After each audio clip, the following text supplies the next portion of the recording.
welcome to Heliotropes. My name's Julia. And my name's Kwadjo. And today we're talking about race. Before we get started though, please remember to like, share, subscribe, share with your friends if they appreciate, really thoughtful, engaging discussions about things. Tell your friends. Yeah, comment. Give us suggestions on future videos, things you'd like to hear us cover. We're always open to that. And so, we're always asking, what should we do? Yeah, anyway, do that. And don't forget that if you hit the arrow and then, the buttons, the arrow greater than, less than buttons next to the M, right? You hit shift and then one of those arrows, you can increase the speed of the video up to 2 times. So that's really great, not just for this video, but for long form content on YouTube in general. With that being said, we're talking about race today. It's part of it. I expect it's going to be part of a series on things that inform our worldviews, right? Because everyone has their lenses that they filter information through, like process reality through.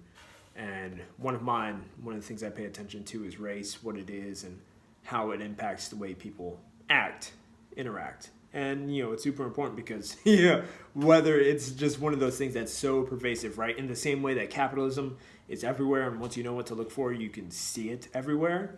Race is the exact same thing. There he goes. Y'all will hear what that is at the end of the video.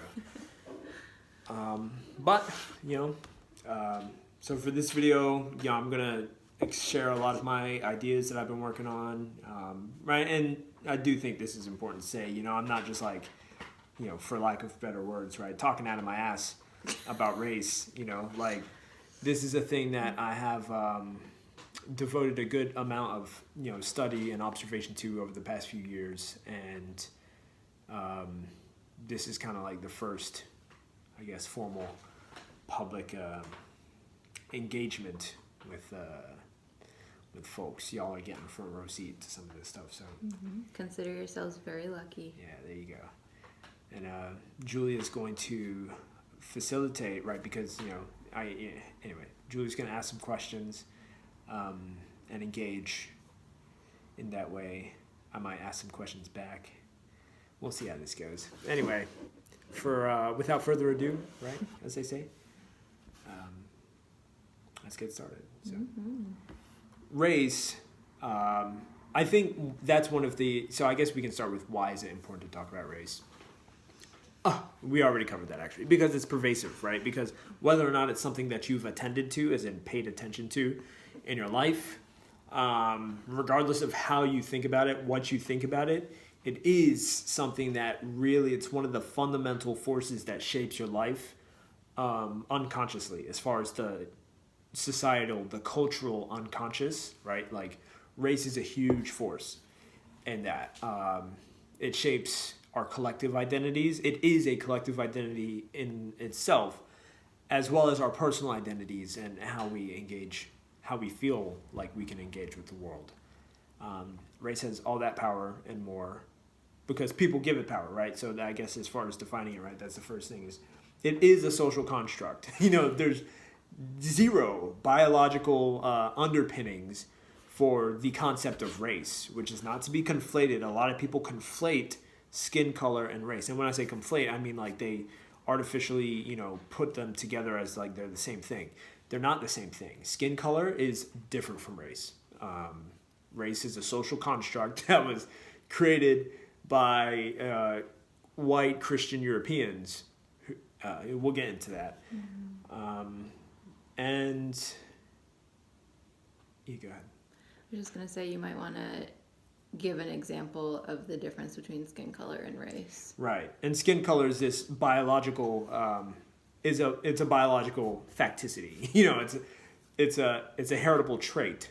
Right, there's DNA that determines what your skin color is, but what really determines what your race is what the doctors write on the birth certificate or whatever government information or that goes down. And then society, when they look at you when you're older, right, they determine what your race is. But to Julia's point, right, I mean, one of the big things is, right, if you go down to Brazil, their concept of race, their concept of who's black, who's white, who's mixed is far different from ours. And there's a lot of historical background to that and stuff. But, I mean, I guess, like, in a nutshell, right, race isn't as simple as, getting a blood test to determine what race you are, or, right, like, there are no genetic tests you can run to determine your race, right? There's your heritage, the culture, the ethnicity, ethnic groups that you come from. All of these things are different from race, right? And take a moment to pause and think about what your race is, what you identify as your race, and how you came to that conclusion. I was going to give the example too of like immigrants coming to the States, right? And also Jewish people coming to the States, and there being like the Jewish race, and then how Jewish folks, light-skinned Jewish folks, then became white. Right. Like that's a pretty clear example about how the definition of race is fluid. Yeah, it's fluid based on what the government and those in power want the definition to be at that time. Right. For their own benefit. That's super true. And it's not just, Jewish people. I mean, this is something we've talked about a good bit on this show as part of that fluidity, semi-fluidity. Irish people, when they first came across, Germans, Italian. Eastern Europeans, Italians, anyone really who was not, anyone in the world who was not from, like, England or France, right? Wales was considered, maybe Scotland as well. Yeah, Scotland. Anyone who wasn't from any of those places was considered not white, right?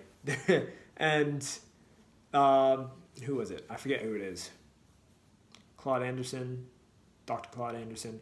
If you're not white, you're black, right? So race is like a hard dichotomy. Again, a lot of people think of race as like, it's mostly black and white, but there's also like Hispanic people and like, Native Americans, they're a race, and then Asians, they're a race, and right? But like when you really come down to it, the fundament of race, like the base, is this concept of you're either white or you're not white, right? It's a dichotomy because all of the other races outside of whiteness are just different forms of treating people who aren't white, right? And there's a piece too about, like the categories that you just mentioned, like if you're going through a demographics form and filling out your race, it's like white, or sometimes it says Caucasian, which is like, well, we can maybe get into that in a different piece, but like that's also inaccurate. So it'll say like white, African American, or black, and then it's like Native American, Alaska Native, right? And then it goes through like regions, but the only two that on there that are colors, right, are black and white. And then you think about, well, like you could be Native American and be black, or right, like all these different combinations and possibilities. Yeah. And we can go into the Caucasian thing now, right? Because, I mean, we're going to operationalize race, and then one of the other things is, it's important to look at the origins of things, right? And not to say that the origin always dictates someone's understanding of what the present condition is, but with race, right, like, that's consistent enough as far as its prevalence in everyday affairs that you can literally go back to the origins and understand everything we're saying about race right now, and like why it's important, and also why as a concept it's more harmful than helpful and fucked up. Personally, I don't identify with a race, racial identity. I don't identify as black for all the reasons that this whole thing. And also, like Julia said, maybe before we started doing this, we're not going to hit everything. But, it's important for understanding the way I talk about race now, the way I've spoken about it in previous podcasts or material that you've heard me in, and everything that we're, going to talk about in the future, which is why we're getting this out there so y'all can understand where we're coming from better. So, as far as operationalizing race, what is race? Race is... Okay, so, I mean, you can go to the dictionary, and we have some definitions right here, right? and a cat ad. It's wearing glasses. Very Not as cute as Valencia, True. though. Valencia in glasses would be adorable. Right, but like, I mean, Valencia's a good example. Y'all have seen this cat's black and white. You know, can you imagine like giving a race to? Anyway, I guess people do it with dog breeds. Yeah, well, they also give the cats a gender. Yeah, and we'll get into that too, gender. But not today. So, according to Merriam-Webster dictionary, a definition of race, maybe a few, is any one of the groups of humans that are often divided into any one of the groups that humans are often divided into based on physical traits regarded as common among people of shared ancestry. Okay? Now you can listen to that and you could be like, okay, that makes sense. Yeah, that's what race is. Fine.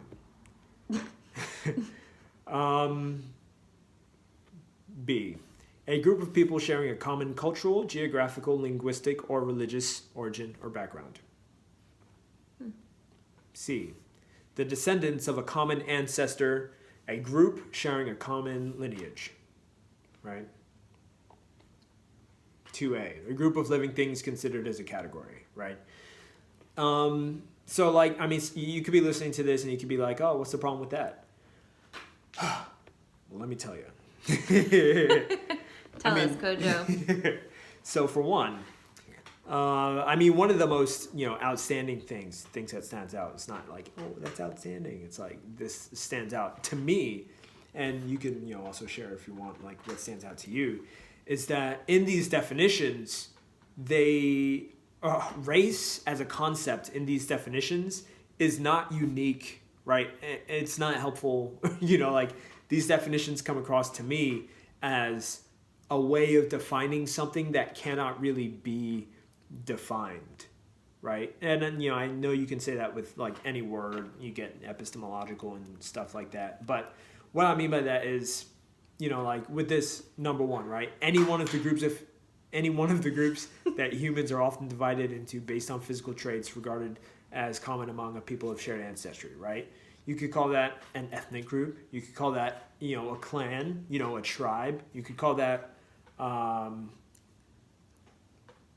could call that shared ancestry. Right, exactly. Like, there's any number of things that people have been calling this for much longer than race has been around. So, like, the point there is race isn't actually defining something new. It's just defining something in a new way. Or rather, these definitions are really just shitty. That's it. I mean, that's what it is. Go ahead. So, that's what the dictionary says about race. Are you still looking at that? I think it's interesting. The way they have it here, it's like current, dated, and archaic definitions. And I think the other thing that sticks out to me is like this need to group people together, right? That like in order to identify and understand people, we have to group them together because it would take like too much time to, like ask somebody about themselves, or that it would be like, if you can't group people together, it'd be too confusing or something to like understand who somebody is. So this like, need to have people in specific groups. And then it's like any one of the groups, it's like, okay, so the groups are preset, but like they're not actually, that part also feels problematic. Like any one of the groups, as in there's only like, there's a finite number of groups that people could be from. Right. We can definitely get more into that. I want you to hold on to that piece for when we talk about like where and why race came about, because it's going to be important there. As far as my own understanding of what race is, through observation, because I think again, like everyone has an opinion on race, right? Everyone has an opinion on race, but you can count on like a very few number of hands how many people have actually like put a certain amount of thought into like what it is, go out and observe, and study what people who have already come and gone have had to say about race and all these things, right? So my point is, everyone has an opinion on race because people treat it as like a fact of life. I heard someone say, oh yeah, like everyone feels like they're an expert on consciousness. because everyone has one, or everyone feels like they're an expert on psychology because everyone thinks, right? But that's not it, right? Like your experience does not translate to the experience just, by the very fact of it. Yes, you can be an expert on yourself and your experience. Right. But Yeah. So like having and understanding your own racial identity does not translate to understanding the concept of race. That's what I'm saying in this segment. And I'm also suggesting that I understand the concept of race better than a lot of people, enough to speak somewhat authoritatively on this. Although, I'm not saying you should go. Anyway, my point is, hey, cut that out. The cat's scratching on the couch. So we're operationalizing race. Okay?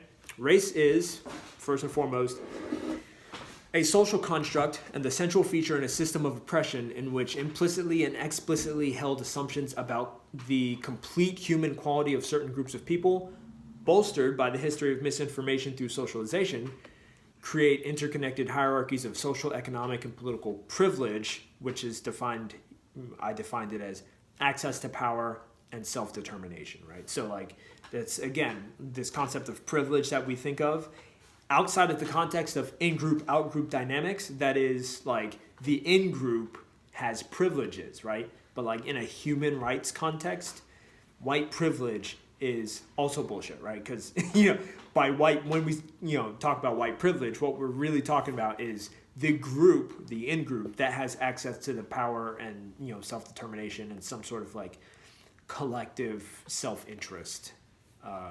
That is to say, like, white racial ideology is interested in self-perpetuating along the same lines. So, that's one way of understanding race at a really basic fundamental level. It's a social construct, it has to deal with power, and it's a system of oppression, right? As we think of it, race can also be conceived of as a semi-fluid social and legal caste designation based on readily observable physical traits of a person or a people that carries with it a set of assumptions, behavioral expectations, norms, attitudes, and access to privilege associated with particular groups of people. Okay, so in the first definition, we didn't talk about skin color at all. Here, we're talking about skin color, right?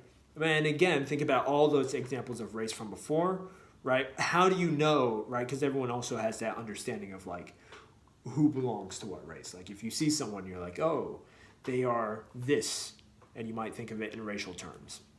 Or, oh, it's hard for me, I can't tell. They're mixed, right? If they're mixed, you can't immediately tell what racial designation you would otherwise ascribe to them. So here we get into like the semi-fluid nature, right? Because, some people are black, some people are categorized as black, but like they're white passing, right? Or some people are white and identify as black, like Rachel Dolezal. So it's fluid, right? We tend to think of race as this hard line, hard stop, but, people like Joe Biden and, white people in power in general have literally been going around for centuries defining who is black, who is white, right? That's how they maintain the power and privilege associated. Sorry, I really hate that word privilege in this context. That's how they go around maintaining the power and control associated with race, and by deciding who is white, who's black, who's white, who's not white. And then racism along these lines is defined as the active perpetuation of racialized ideologies and institutions through ideas and behaviors which consciously or unconsciously carry prejudices, biases, or otherwise the burden of discrimination against a particular race of people. Okay. So another thing to note, important thing to note there, is that in my definition of racism, race is a necessary ingredient, right?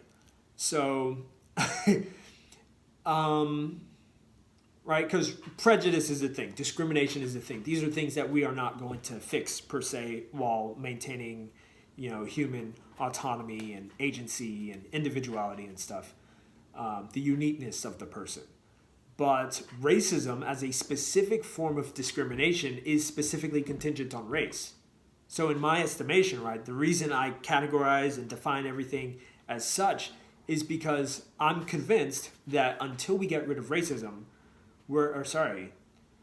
until we get rid of the concept of race, which means we stop identifying with racial identifiers, whether you identify as black or you identify as white, you're not going to be able to get rid of the concept of racism, right? Like that's always going to exist because in order, Michelle Alexander said it, it was it's a throwaway line, but obviously it's not a throwaway line because I read it and I was like, damn. But like in the New Jim Crow, she says that as long as race exists, racial difference will always exist. Or rather, racism will always exist as long as racial difference exists. And racial difference will exist as long as there are races. Because to maintain the very concept of a race, you need to be able to identify differentiating factors between people of different races, right? That's how it is. Like, anyway. Is now a good time to bring up the question of colorblindness, which usually peaks around this time, and okay. So do you want to share how your understanding of race and eliminating race to eliminate racism is different from colorblindness? Right. Okay. So, I mean, the major problem with colorblindness is that, as we understand it now, right? Because we go back to the I Had a Dream speech from Martin Luther King, and he says, I have had a dream that, like people would be judged on the content of their character, not on the color of their skin, right? That's where the whole concept of color blindness tends to go back to in popular, understanding of race and how race should be, right?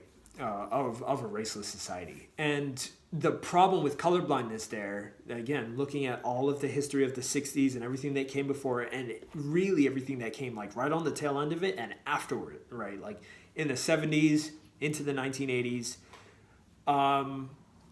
colorblindness, it was just a superficial, right? Like as far as accurate terms, colorblindness refers more to pretending race doesn't exist than it does to solving race, right? Like colorblindness was so attractive to people because people on the left and the right, like literally, I forget what the stats were, but like, like some crazy minority of people were in favor of, the civil rights movement, right? And that like includes people who are in support of Martin Luther King and people who are in support of Malcolm X and like Stokely Carmichael, more recently known as Kwame Ture, Fannie Lou Hamer, like all the people, right? Like everyone who was in support of the civil rights movement was like 10% of as far as polls are concerned, a crazy number of people were opposed to the methods, right? And that includes people in the South. And then like right at the tail end of the 60s, some like 70% of people were willing to denounce racism, right? Including, again, people who were polled in the South. And the major lesson there is that what the 60s did, or rather, the major lesson is that the 60s did more to make the concept of being racist less appealing than it did to make the concept of racism less appealing, okay? So before the 60s, like people who were overtly racist and proud of it, like what's his name, Wallace in Alabama or whatever, like really, despicable people with despicable views, they're like, racism is just the way it is. I'm racist because that's just the way it is, right? And it was socially acceptable, socially sanctioned, publicly sanctioned. Right. So you don't even need to go that far back. And like I know you're doing a historical piece, I'm just saying there are still people in our government who are alive at that time. Yeah. I thought it was cool. Yeah. like all of them. Like the average age of the Senate is like 70. Yeah, like our president. Okay. Yeah. Anyways. But just going that far back, because right, that like the change over that decade alone was drastic in public perception. But it was not drastic at all in the actual impact of policy, in the impact of rhetoric and like public discourse around race to really make things better, right? Because we see the 60s happen, the Great Society happen, And for some years, things are looking on the up and up for black people, for people of color in the country, right? For prisoners. We talked about that in the Black August podcast, episode 15. Check it out. And then the 70s hit, and you have this hard stop, pretty much a hard stop. That's when things started going downhill. And of course, a lot of this is related to capitalism. There's a Cornel West quote that I have in here, that I can't see anymore because I'm scrolling in the wrong direction. But he said something to the tune of, there's no conception of race in the modern day that doesn't owe some sort of that isn't informed by capitalism, right? Because, jobs. Oh, yeah, there we go. Thank you. Cornel West said, quote, on JRE, man, I should have taken better notes. Oh, the Joe Rogan podcast. Yeah, okay, so if you want to check that out, it was pretty good. But he says that around 40 minutes in, all conceptions of race in the modern world are grounded in predatory capitalism, all right? So when we think today of and not even today, but we go back to the 90s, early 2000s, right, The Wire, and, to an extent today, we think about Hillary Clinton and the super predators. We think about the Biden crime bill, 94. And the big thing there is inner city youth and gang, right? Black kids who are super predators and, white people are, clutching their purses and all this stuff. That image was bolstered, one, by the drug war. And the drug war was bolstered by the extraction, right? The outsourcing of jobs. The 70s hit, the Nixon administration's yo, yeah. Anyway, private corporations started doing these, they started outsourcing, right? Cities like Detroit, in Ohio, Columbus, Dayton, Pennsylvania cities, right? All of these formerly industrial cities that made the U.S. Really wealthy in the 20th century, post-World War II, they started moving overseas, right? For profit, right? They, move overseas, you have to pay people less. You can make higher margins on your product and sell it back to Americans and sell it all over the world, again, at higher margins. But the price was labor. It was jobs, right? Suddenly all these people in these urban neighborhoods where lots of black people moved because that was where the opportunity was out of the South. It wasn't in the country in the North. It was in the cities, right? And there were industrial manufacturing jobs. They all are suddenly out of jobs, right? And, what do you do, right? When you can't work to make your money, legally, which you're formerly making good money, you're going to start making your money illegally, right? Or you're going to slip into all these other things, right? There's a whole, sociology of labor and economics and everything. But the point is, right, that's just a really good example of how one of the modern conceptions of what blackness is, especially around criminality is concerned, is directly linked to, again, predatory capitalism, right? Are you going to bring it back around to colorblindness? Yes. Yeah. This was much more thorough than I had, anticipated. I mean, you gotta, if you want want explanation of colorblindness succinct being questions. Succinct answers. You gotta ask succinct questions. All right. Well, bring it on back around for us, because we started with the definition, starting with Dr. King and the civil rights movement, and then everything that happened on the tail end, which is how we just, zoomed right into what you were just talking about. So. Yeah. So to bring it all together, the difference between what I'm calling for and what colorblindness is that I'm calling for an all-out, full-out, intrapersonal and societal, cultural level and conceptual level examination of what race is, right? Because the problem with colorblindness is that it doesn't leave anyone hungry to understand what race is, right? And race is so fraught as it is as a concept for white people, really for white people specifically, who are we're all too happy around colorblindness to just be oh, I'm not racist anymore, right? Because you still hear that language today. Oh, he's not a racist. Oh, she's not a racist. Or that person is a racist, which suggests that a racist is something that you can be if you hold a certain, I don't know. It doesn't gel, right? That conception of racist doesn't gel with my understanding, by definition, right? Because, I'm not, people ask me all the time. They're like, oh, blah, blah, you think this about race. Is Julia racist? Well, are you racist? Yes. Julia's racist. All right. You should hear, some of the stuff she laughed at the beginning when we started watching the Boondocks.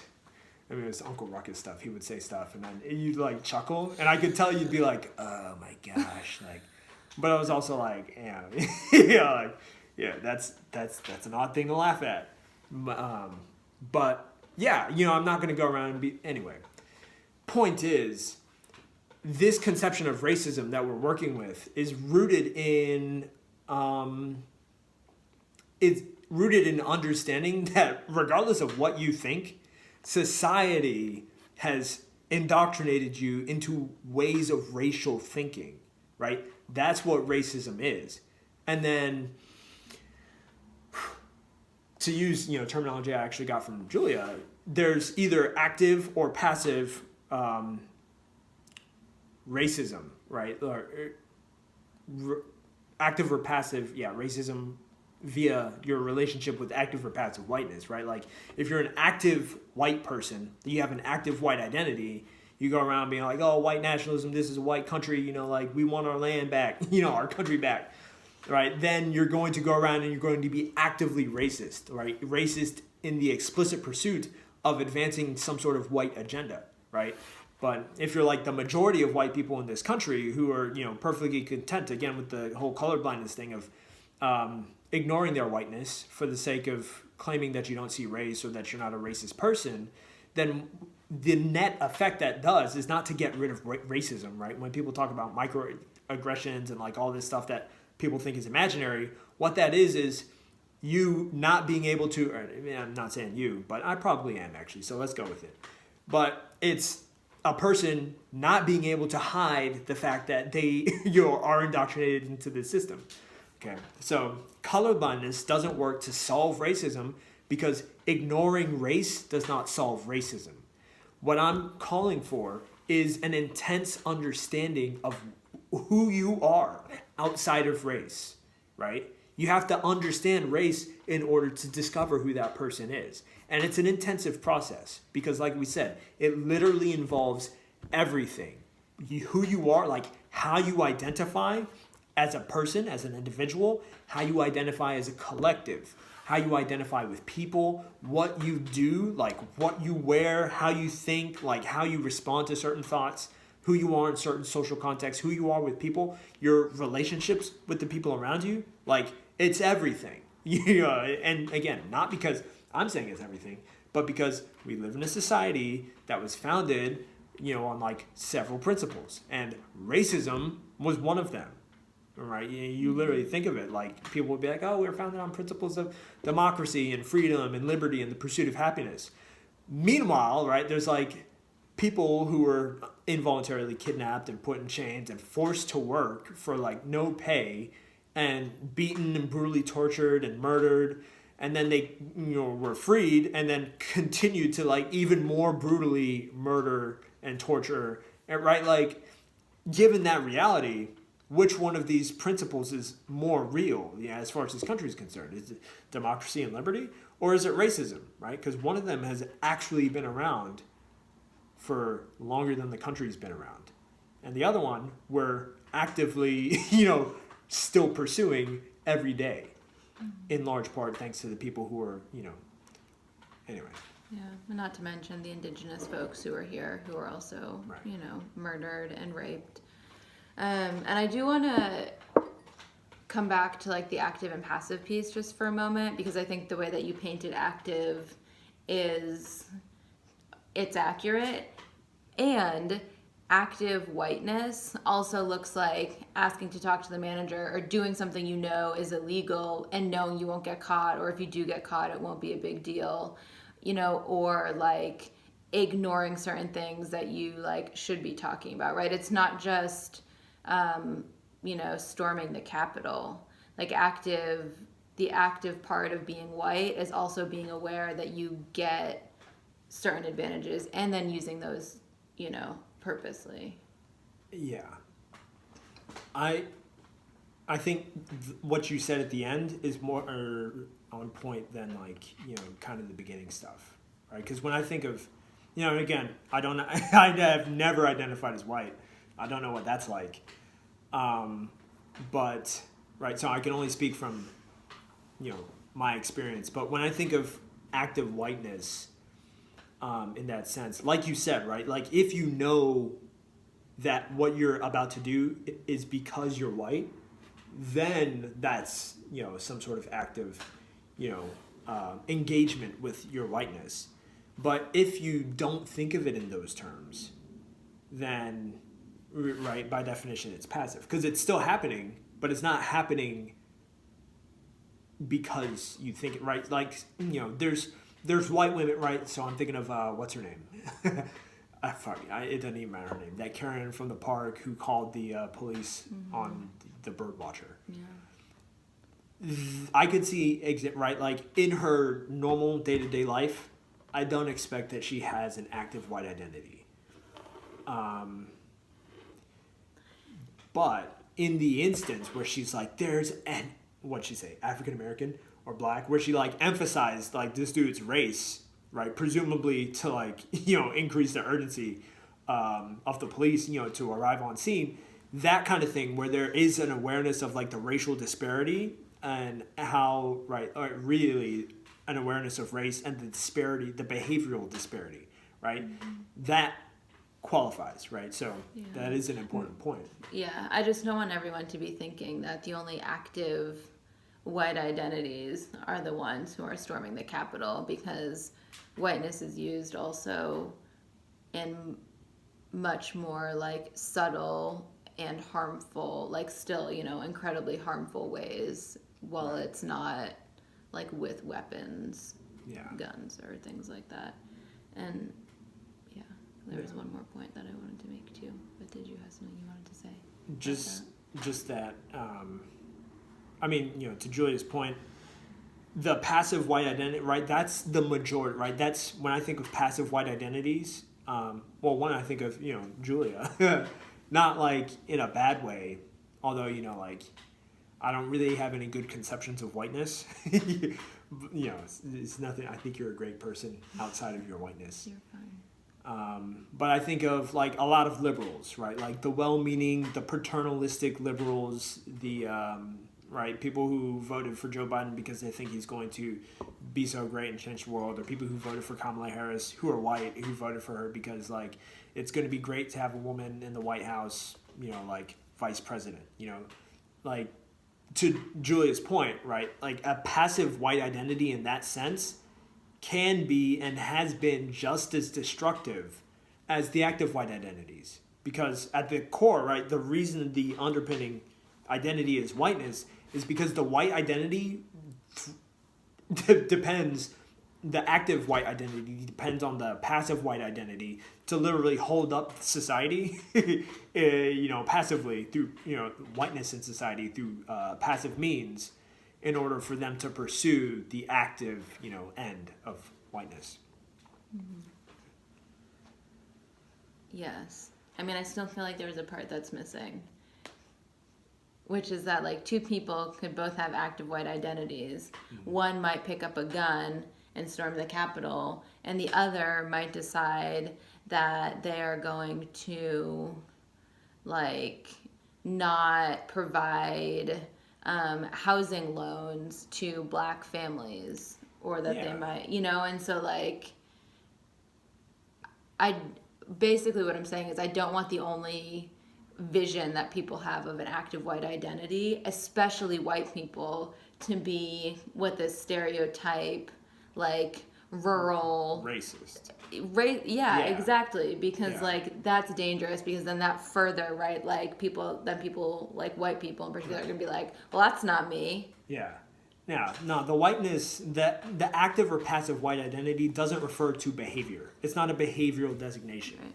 What it refers to is solely, at least, you know, as far as this stage in development of the concept, solely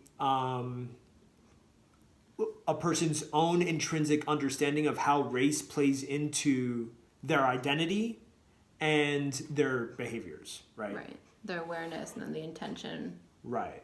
Right. of using that identity. Right. Yeah. Like if you're in the KKK, chances are you have an active white identity because you have joined an organization that You're a cop. yeah. Well, yeah. You've joined an organization that actively pursues, like the advancement of white identity issues, versus if you're in, right, like the Proud Boys. There is a chance that you have an active white identity, even though you're not going around burning crosses. And there's also a chance that you don't have an active white identity. You just, passively identify with, like whiteness. And, that... Just there for the company. Yeah, exactly. Yeah. And, sorry, go ahead. No, I mean, if you had something else to say on that.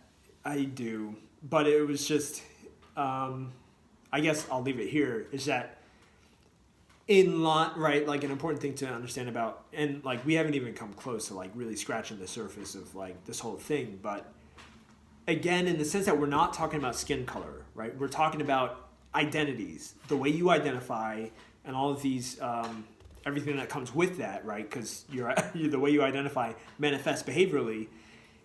It's not just white people who join these organizations or white people who harbor these identities, right? Like, again, that's the nature of the system. You can be someone who identifies as black and also harbor a passive white identity, right? At least, as far as I understand it. Just like, right, the leader of the Proud Boys, they say is like of Cuban heritage, right? Black and Cuban or whatever, right? That doesn't mean anything because, anyway, go ahead with your thing. Well, no, I mean, I'm glad that we spent some time on that because I think it's important to specify so there's not like an easy out, you know? No, there's literally no easy outs in this, especially if you're white. Right. And the other point, or the other thing that I wanted to include, when you were talking about, and I forgot the exact language that you used around it, but like understanding every aspect of yourself too, like it's also important to consider, right, like other parts of your identity. And you didn't explicitly say like other parts of your identity, but like thinking about class and faith, right, and like how race informs those different things and your understanding of yourself and who you are.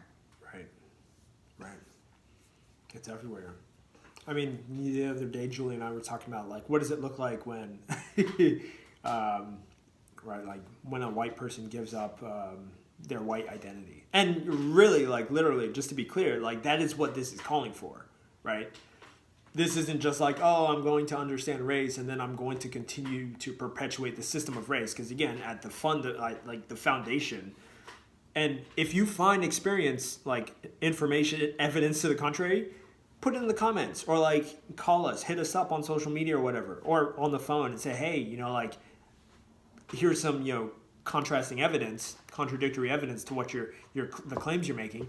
But race is a system of oppression. It's a caste system, right? The categorizing that goes on is in order to maintain a power hierarchy, right? White people at the top, everyone else at the bottom, right? That's the nature of the system. So it's not just like, oh, I'm going to understand this and then continue going about my day. It's, oh, I'm going to understand this and then I'm going to act on it by, one, getting rid of my racial identity. I wasn't born with it by choice, right? It was put upon me upon birth, right? So I don't need that to live. I'm going to continue the rest of my life outside of that identity, and then I'm going to continue to pursue developing who I am outside of a racial identity, because that's not helpful, it's harmful, and all this stuff. But yeah, I mean, like to Julie's point, it's in everything. You have anything? Okay, I'm gonna move on real quick to, as quick as it happens, to why race is, right? Like, we've covered what race is. We've operationalized it. Let us know if you agree with those definitions. Feel free to pause the video and write them down. I have. They're also my definitions, though, so like if you use them somewhere, give me credit. The active, passive whiteness thing is, Julia's terminology, so feel free to give her credit for that, too. And I don't imagine that's a unique idea. Yeah, but it's very helpful. And I think that's, ideas don't need to be unique. They just need to be helpful. So, like, what it is. Where is race? Where did it come from? Why do we have it? So, again, we're getting into the historicity of things, right? If you don't understand your history, you're not going to understand your present. So race came about as a concept in the, I have the dates, literally like tons of notes here. Not tons, like thousands of pounds, but a lot of notes. Is that what a ton is? A ton is 2,000 pounds. Yeah. So we have, right, long story short, like Julia said with Caucasian, right, and the term, where did the Caucasian term come from, right? And there's the Caucasus Mountains in Eastern Europe, right, the Balkans, Georgia. If you know the country of Georgia, that's where Joseph Stalin was born, part of the former Soviet Union, USSR. The term Caucasian was first coined, or at least used, I forget their name, there's like Blumenthal, there's Bernier, two European race scholars, essentially. And by race scholars, I mean like they're two of the people who were credited with the earliest studies of race as a concept. And I forget which one of them it was. It might have been a third person. But they pretty much were like trying to, remember phrenology and like the bumps on the head and, studying like crane skull structure to like determine characteristics of a person. Race came out of this kind of pseudoscience. So this dude was looking for like the most beautiful people in the world and conflated, right, like the fairness of the skin of people from the Caucasus Mountains and like the roundness of their skulls. And, like really both of those things with like them being the most perfect human specimens, they're like, oh, these are the people. They're the most beautiful, the smartest, the most brilliant people in the world, right? So this must be where human beings originated, right? Because again, this is like 13, 14, 15, 1600s. So it wasn't until like the 1900s when people started finding, like hominid skulls in Kenya, Ethiopia, like the Great Lakes region of Africa, that dated back, millions of years, that people were like, oh, like humanity must have originated in Africa. Before that, Europeans, or I assume before that, every group of people on the globe assumed that humanity originated somewhere around where they were from. Could we pause there for a moment? Yeah. I also, because oftentimes people will say, right, with these kinds of stories / histories / facts, well, maybe they were doing the best that they could at the time. Yeah. Which is like, okay, that's fine. And also, like, they were wrong, and it's been used for a really long time incorrectly. Right. So, like, both of those things can be true. Right. They could have been doing what they knew to be at the time. Also, I do think there's something about, like, like, why are we doing, like, the beauty thing, like the most beautiful, perfect human form, whatever thing. So that's problematic anyways. But just, holding on to that, that's fine. They could have been doing, what they knew at the time. And also, like, when you know better, you do better. So, just hold on to those things. Because I think that's often used as an excuse about, like, well, they were doing the best that they could. Yeah, and it's hard to even know, like, what it's an excuse for, because it's not like it actually changes, like, the, right, one, it doesn't even address intent, and right. Two, like, it's just an observation, and people are like, oh, that's enough for me, like, I forgive them, or whatever, like, the consequences of their actions don't matter. And keeping in mind, we're bringing these people up because these are the progenitors of race, not even race theory or our understanding of race in, a sense, but like of race, the concept, in Western canon. Yeah, I mean, trying to figure out who the most perfect, beautiful human is and where they come from, right, is already creating divisions, even if it's not yet around race. Well, I mean, this was explicitly... Okay, yeah, you're right. So we start in the 1400s, and we're going to the 1600s, right? Because the concept of race really took off post-age of exploration, right? Which is when all the Europeans from Spain and France and England and Portugal took off to Africa to, explore the world, find a faster route to Asia, to India, is what they were looking for. So like this concept of like that the most beautiful people originated in the Caucasus Mountains was around for 100 years. I don't know how, I can't attest to how big it was, but like keep in mind that the Renaissance happened around that time.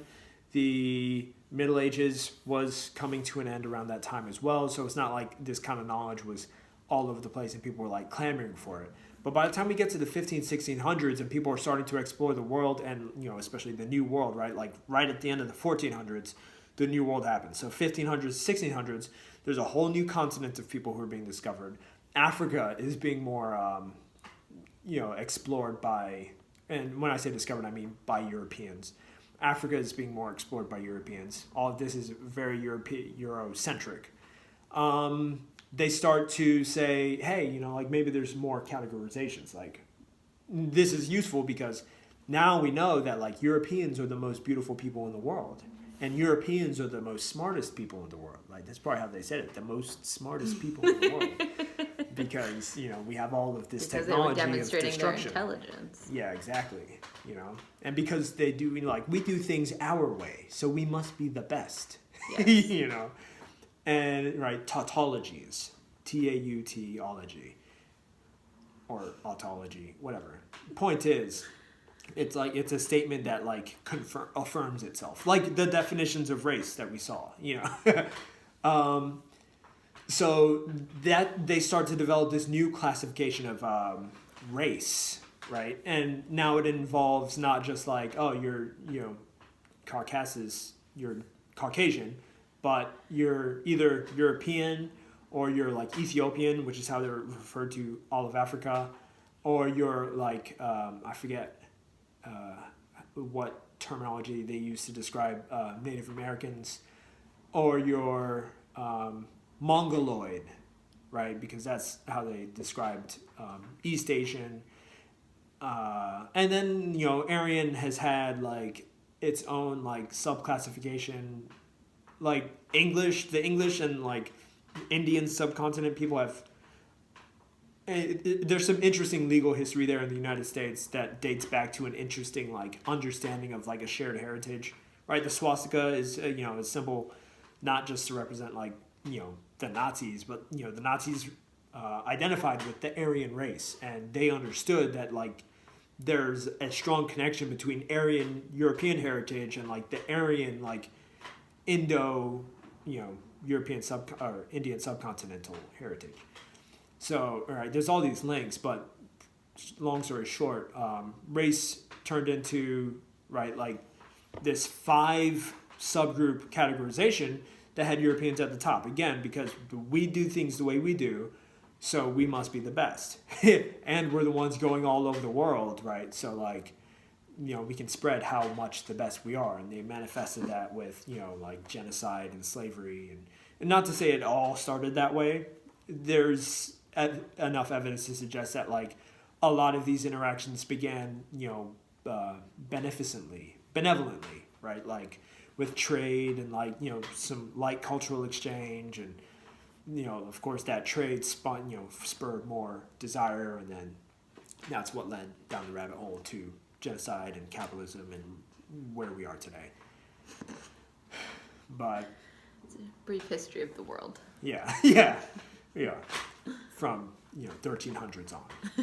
You're right. But like the role of race from that very beginning has always been, we are European, so we're the best.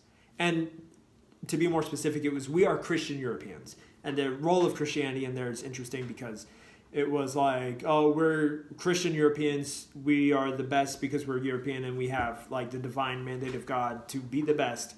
But like once you have God in you too, you can also be the best. Because of this proselytizing nature of Christianity, people started going around on missionary missions and like genociding and also spreading the word of God, right? So people started converting. So now you have Native Americans who identify as Christian, you have Africans who identify as Christian, you have all these people who outside of Europe convincingly, because, you know, like European missionaries spread the word, identify as Christian. So now you have to have this break with the link between Christianity and European whiteness, right? Because another problem with race is that the language of race, the black-white language of race, because again, it's English words, and not even just in English. Negro, how you say it in, you know, how you say, you know, call black people negros in Spanish.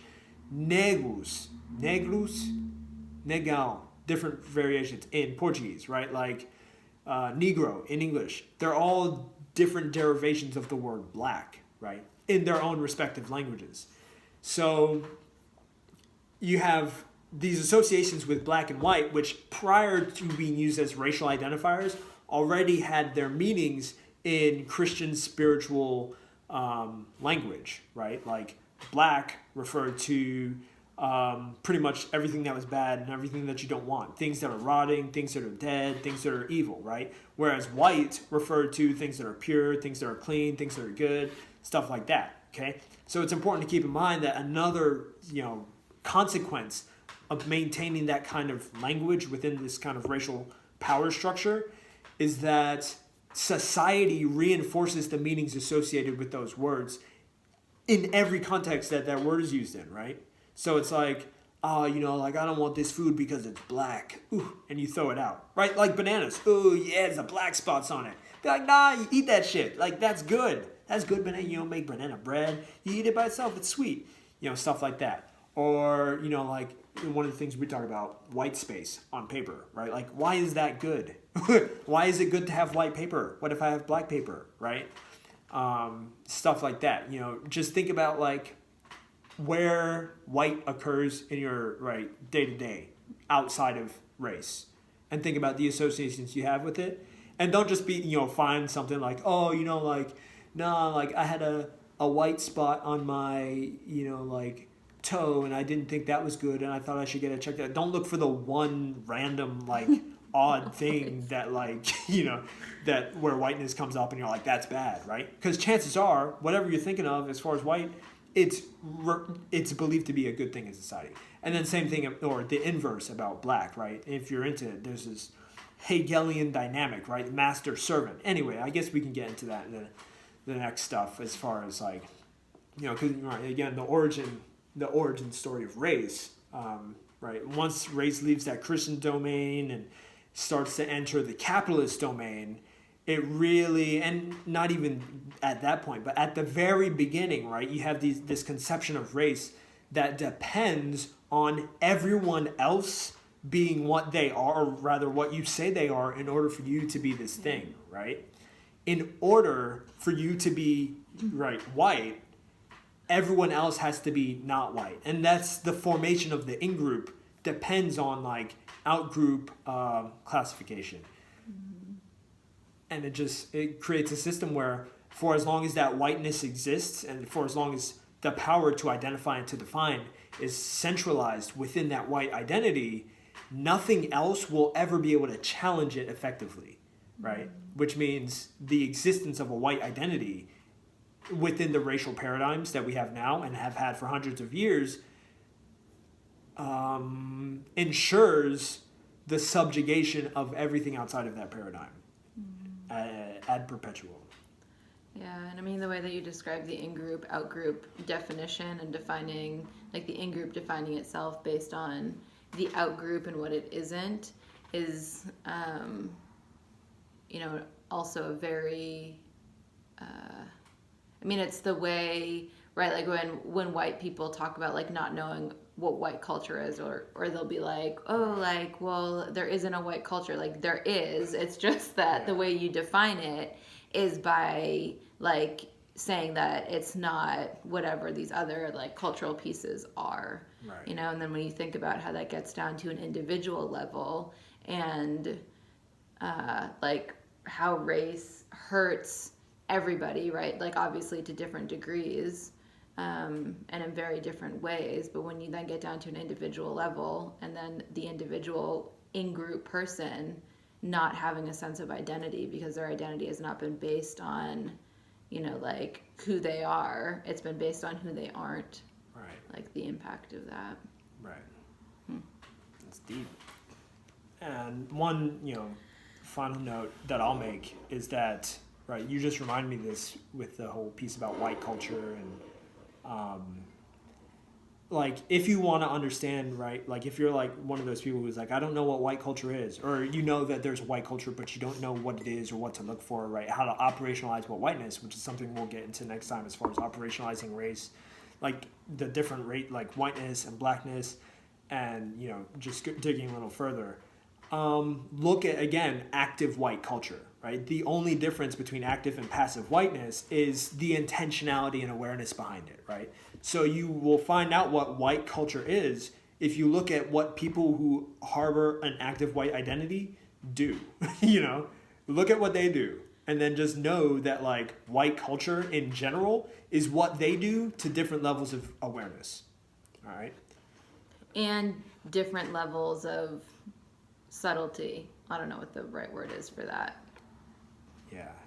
But like if what you first call on, like using the other example, right, of like, okay, well, like active white identity, storming the Capitol. Okay, well, like what does that look like when it's not storming the Capitol? Is it like, when they go to the mall, is it like right now they're not wearing masks? Are they spitting on people? Like all the people who were like licking the fucking groceries last March because of coronavirus. Yeah. And then is it like, okay, well, I talked to a manager. Is it when they talk to somebody with an accent, they yell at them and scream at them more loudly? So bring it down to like really to smaller interactions, I guess. Right. Is what I'm saying. And look at the intentionality, like the rationality behind those actions as well. So not just what are they doing, but why do they say they're doing it? Right. Why do they say they're doing it, and then what might the actual reason be that they're doing it? Because those are sometimes different, depending. So next time we're going to operationalize blackness, whiteness. We're going to get into what these cultures are, what is white culture, what is black culture. And this isn't like the next podcast that we're going to do, but the next time we talk about race like this, those are things we're going to cover. And then more. Thanks for being with us. Thanks, y'all. You have any... anyway.